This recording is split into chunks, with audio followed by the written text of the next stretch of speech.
trusting in God is a central theme in the Bible, and is one of the key ways that we can live a life of faith and obedience. From the beginning of the Bible to the end, we see countless examples of people who put their trust in God, and we can learn valuable lessons from their experiences. One of the most important aspects of trusting in God is having faith in His promises. Throughout the Bible, God makes numerous promises to His people, and He always keeps His word. For example, in Genesis 12, God promises to make Abraham a great nation, and to bless all the families of the earth through him. Despite the fact that Abraham and his wife Sarah were well past childbearing age, they trusted in God's promise, and were eventually blessed with a son, Isaac. Another example of trusting in God's promises is the story of Moses and the Israelites. After being enslaved in Egypt for many years, God promises to deliver the Israelites and lead them to the promised land.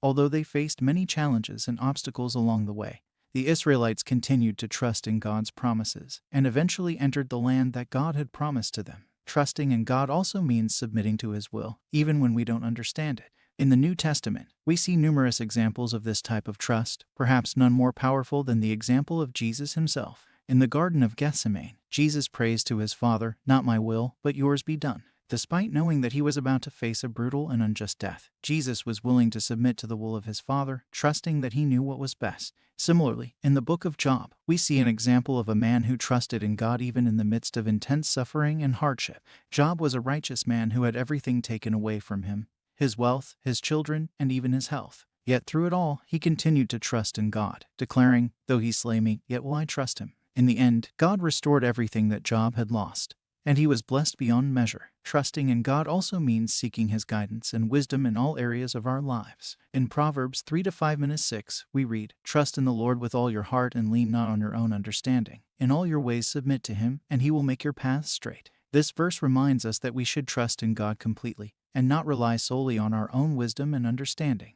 When we seek God's guidance and direction, He will lead us on the right path. Finally, trusting in God means putting our hope in Him, even in the face of difficult circumstances. In Romans 8:28, we read, "And we know that in all things God works for the good of those who love Him, who have been called according to His purpose." This verse reminds us that even when things don't go as planned, we can trust that God is working all things together for our good. When we put our hope in God, we can have peace and joy even in the midst of trials and hardships. In conclusion, trusting in God is a central theme in the Bible, and is essential for living a life of faith and obedience. When we trust in God's promises, submit to His will, seek His guidance and wisdom, and put our hope in Him, we can experience the abundant life that He has promised us. May we all strive to trust in God more fully each day, and may we always remember that He is faithful and true to His word. If you enjoyed this video, please hit the like button and subscribe to our channel for more content like this. And don't forget to turn on notifications so you never miss a new video.